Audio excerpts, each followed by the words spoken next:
Hello, everyone, and welcome to another episode of the Wise Decision Maker Show, where we help you make the wisest and most profitable decisions. My name is Dr. Gleb Tsipursky. I'm the CEO of Disaster Avoidance Experts, the future work consultancy that sponsors the Wise Decision Maker Show. And today I'm with Ken. Ken, can you please introduce yourself and share a bit about what you do? Yeah, hi, I'm Ken Englund. I'm a partner at Ernst & Young. I run our tech media telco business for the Americas, and I spend a tremendous amount of time working with high-tech, hyper-growth companies to large-scale tech companies as well. Excellent. And you recently conducted a technology pulse poll that found that senior tech leaders, a lot of them believe that remote work positively impacts their ability to innovate. Tell me a little bit about that and the seeming contradiction between tech companies believing that they are able to innovate better with remote work, while also right now increasingly asking their staff to come back to the office. Yeah, I think there's a couple of pieces in that equation. And in our survey, there were two pieces. One was whether there was a positive result, almost 80% of working virtually and remotely, and then a correlation of a high 70% around whether they believe it was driving significant innovation. And I think the two pieces kind of go hand in hand. The first piece was really around the level of talent that are available to these companies on a broader basis than just in Silicon Valley or just in New York or in Austin. I think the second piece that I find particularly useful and interesting with tech companies is they've been on the road to a lot of async virtual collaboration for a long time. So maybe where other companies have struggled with some of that virtual work, I find tech is pretty well ingrained in that activity. Okay, excellent. Now, given that, what do you make of a lot of tech companies, even Zoom, Salesforce, Amazon, of course, Google, asking their employees to come back to the office? Yeah, I think there's some risk involved with this. Really an interesting time. We just completed a recent new survey around workplace, and I would say employees still have a little bit of leverage and upper hand on employers. The trend continues to ebb a little bit, but I think a lot of it has to do with a little bit of command and control behavior, I think, from that perspective. I also think what's interesting is there's not a clear definition of what return to work means. In a recent survey that we conducted, employers believed return to work was going to be 3 days a week, at least in office was their goal. Employees actually responded differently in saying they were committed to 1 day a week. So there's you've got to square a circle here one way or the other. So there's going to continue to be a lot of tension in this space. So going back to the first answer about innovation and the second point about command and control, is it your perception that leaders are sacrificing innovation for the sake of command and control? No, I think ideally, tremendous amount of innovation occurs in person wherever possible. I mean, I've been involved with startups, late stage private hyper growth companies. And I think the optimal answer continues to be in person. But I think the decrease in sort of efficiency is fairly nominal in the innovation space, right? I think it's the way I describe it is maybe the fear is more overblown about a lack of innovation or productivity. My experience has certainly said that all employees can be highly productive in a virtual environment. So it sounds like tech leaders are saying that employees can be highly productive, and they see remote work as facilitating innovation, especially through expanding the hiring. Of course, they can't expand the hiring pool beyond their office locations. In fact, Amazon is asking their employees to move to 9 office hubs from smaller office spaces. And of course, more people are leaving Amazon because of that. So what we're seeing is that Amazon and other companies seem to be sacrificing the innovation, the talent they can get from hiring workers remotely for the sake of that command and control perception, which you perceive as, and you're saying is overblown in leaders' minds. So you're saying that leaders are kind of making a mistake through this return to office mandate. Well, I'm saying not that there's a mistake, but I think there is risk in it. So in our recent survey around workplace, a third of employees are going to be potentially looking for new careers or jobs in the next 12 months. So if you factor in that level of a workforce, and we surveyed over 17,000 people globally, there's risk in changing this discussion. I think, Gleb, you sort of refer to sort of status quo bias. I also think there's some risk aversion, loss aversion in taking away some flexibility in the marketplace. What we've also found is really interesting in our last survey is that actually employers believe 80% of them that there's a strategic value to flexibility. Employees themselves view about 60% of them viewing the added value and flexibility. So our point being is that employees do value flexibility, but there's other parts of their overall compensation and benefits that are maybe equally important. So when we look at compensation, there's a number of surveys. I'm curious what you found is that flexibility ranks, generally speaking, as the second most priority after the salary. What are you finding in terms of what employees value in that ranking? Yeah, I think reasonably speaking, flexibility is 2 or 3 on the list historically. With what people are going to getting paid is obviously always the primary driver, is what we see. And so it seems like companies that offer more flexibility are going to be able to both decrease their costs of hiring, and if they offer full flexibility in the sense of offering full-time remote work, they're going to be expanding their talent pool for hiring. Is that what you're saying? Yeah, I believe that's absolutely the case. And I would stress the latter around increasing your talent pool for hiring being a really compelling reason to consider this. And then we've talked about in office and sort of virtual, but I think the real trick will be around the hybrid workplace, around how we communicate, how we set expectations, how we run meetings. I think the technology part of this, the collaboration tools are pretty robust. I haven't seen a lot of concerns and issues in the market or with my clients, but literally sort of the foundational structures, right? How we talk to people, how we set expectations become much more critical in a hybrid work environment. Yeah, they do. I'm going to be the keynote presenter for the Canadian government heads of civil service tomorrow, I believe, specifically about this topic. How do you work in a hybrid work environment? So let's double click on that. What are your perceptions of some of the best practices for working in a hybrid work environment? Yeah, first I would say maybe before talk about the hybrid work environment, I would talk about what return to work means. So, Sure. we've seen, I mentioned a little bit about a survey information about sort of a missed expectation between employees and employers, but return to office could mean full-time, which seems to be really on the small end of the spectrum in terms of companies requiring that. But is it 3 days a week set? Is it 3 days a week, but 2 are fixed? Is it 1 week a month? So I think what's critically important is some level of understanding as to what kind of is optimal in the design and selection of sort of what return looks like in terms of the hybrid work environment, right? And I think today, and I think rightfully so, clients and companies are trying to figure out what that balance is. But I think the days of demanding everybody in office 5 days a week, that will be the rare exception of a company. That makes sense to me. And we know that there are some companies like Tesla and Goldman Sachs which are making that demand.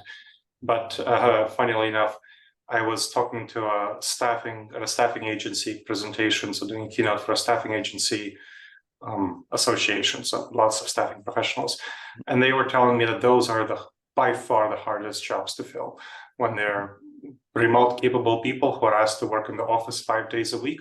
You are getting very, very low interest from candidates in those sorts of jobs. Yeah, no, I think that's true. I also think some of it is generational as well. I do think where you can have physical co-location, proximity matters. I mean, it is, I think, in terms of productivity, creativity, all of those, the optimum. But as my point is, like a step down from that in hybrid and virtual isn't that far of a step down. And in fact, if you take the Bay Area, for example, I think it's reasonable to say there's a 2 to 3 hour average commute daily, right? That's 2 or 3 hours that you could be in a car or a train that is probably a suboptimal from a productivity perspective, right? So I think this is the long game in that regard. For me, Gleb, the most important piece of this and the thing that I worry about most is around culture.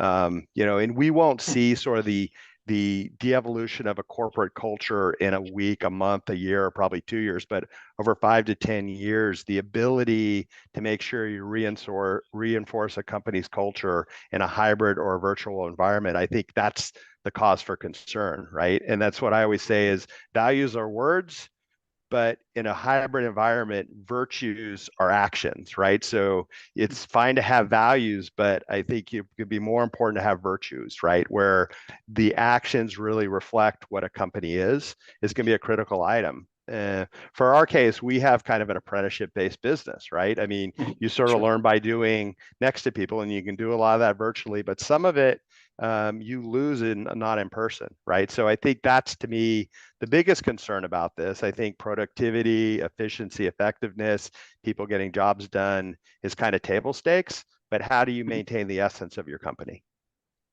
Interesting. So there are a number of companies like GitLab which have been virtual for long before the pandemic and which have been quite successful at transmitting their culture. And what are your perceptions about these remote first companies which were remote first before the pandemic? Yeah, I mean, there's quite a few of them, right? I spent a lot of time in tech, and I think if you're remote first and you were sort of remote native, right? You were born remote. I think that is a big piece of your culture, right? You may drive people and acquire people and talent who really likes to work more asynchronously or likes to be values their flexibility and freedom. I think the challenge is always in the transition from one thing to another. So I think those companies that have started native virtual, I think they have established a strong culture and they orient around those people. I think very large companies who've historically been in person, that's really the challenge, is how do you retain that? Or how do you explicitly modify your culture over time to be more of a hybrid workplace, right? And I think that's probably the more logical answer. Cultures will change over time, but you better make sure they change in a way that you believe is sort of accretive to your company. It's when we look at the culture, it's interesting. I was looking at a survey of what kind of workers have the most connection to each other, which is really the essence of culture. And it seems that it's neither in general, when you look at remote, hybrid, and full-time in office workers who are remote capable, the biggest culture engagement comes from workers who are hybrid. So people who are remote capable but are forced to be in the office full-time, that cause a lot of disengagement and disenchantment. Where remote capable employees who are fully remote, unless they're in a remote first company, as you pointed out, they are going to have some struggles with maintaining culture. There are some strategies. So I've helped a number of clients. Of my 25 clients that I helped, 2 of them chose to be remote first, and 23 of them chose to be hybrid first. And for the remote first clients, we figured out a number of strategies to help them facilitate culture in their companies. But the hybrid first seem like that's the best balance, where they're coming into the office for the things that are best done in the office, like collaboration, conversation, socializing, which is the essence of maintaining culture. And they're doing their individual work at home. And of course, most of the work that people do is individual work, working on their emails, working on video conference calls, writing reports, doing programming, whatever they do. And so that synchronous in-person activity seems like it doesn't need to take that much time to cultivate culture. What are your thoughts about that? I think there's a few pieces there, Gleb. So I would agree. I think in life, in general, balance is important. I think that, of course, in terms of workplaces as well. So I think sort of a hybrid. I think, and my advice to all my clients has been, create a compelling reason for people to come into the office. Don't mandate it. That's rarely been the case. So, and I think it's that intersection of particular project needs or program needs around teams, around kicking off projects, either around reviewing design workshops in our case, or those sort of activities. So I do think there's a balance, certainly in between the two. And I think that's where the majority of companies will land, who certainly are in sort of the knowledge worker space. Now, as we finish up, what do you think will be the future? So you think about the balance, but what do you imagine will be the future 3-5 years from now, as we get new technology, more leaders and more people learn how to work together in a more effective way in a remote setting, in a hybrid setting, they'll do those transitions. We get new technology in the next 2-3 years with generative AI and so on, facilitating people being able to work asynchronously much more effectively than they have in the past. What do you imagine to be that future in a couple of years? Yeah, so Gleb, maybe I'll break it into 2 points. First, maybe make a comment on AI because there's some interesting things that have come up in sort of our recent survey that sort of are interesting. In our survey population, certainly at least a third of the employers believe Gen AI is going to bring them a productivity benefit, which I mean, that's not a surprising answer. 40+% of the employees surveyed believe that Gen AI will bring them some flexibility in their work activities, right? So those are, they're different things. They're two sides of the same coin, but I think it is important that employees do believe it isn't all gloom and doom around Gen AI. It's not all this FOBO, right? Fear of being obsolete, but like Gen AI should be able to provide some more flexibility to workers and how they work. And I put hybrid and virtual into that. So I think that's an important item. Really, another interesting point is though, while 80+% of these companies are going to go pursue Gen AI, less than 20% of them have targeted education for their employees about Gen AI, right? So my point is there's a little bit of a learning lag as these companies figure these things out, but clearly two things can be true. A company can get more productivity, an employee can get more flexibility. So that's where we're hopeful on that front. On the long-term vision around technology, I think our real goal is to make this hybrid experience seamless. So this isn't so much on collaboration of documents and that sort of stuff, but Gleb, you've probably seen it as well. You've been in a meeting where half the team's in a conference room, there's half the team are individual, and that is not yet a seamless experience. Right. And I think that's really a challenge at hand. Everybody's great when everybody's in their home office, or everybody's great when they're in office, but breaking that seamless piece of work is going to occur. I feel pretty good about the general collaboration of documents and artifacts is pretty good right now. And we've got probably over a decade of that evolving. But I think sort of creating sort of a seamless view in that hybrid will be really the big difference over the next few years. And I think it will make a huge impact. Excellent. Well, thank you so much for sharing your perspective, Ken. This was very helpful. Great. Thanks, Gleb. I appreciate the time. And thank you to the audience for checking out another episode of the Wise Decision Maker Show. Please make sure to subscribe wherever you checked out the show and leave a review. It helps others discover the show and it helps us improve the show. All right, everyone. I'll see you in the next episode of the Wise Decision Maker Show. In the meantime, the wisest and most profitable decisions to you, my friends.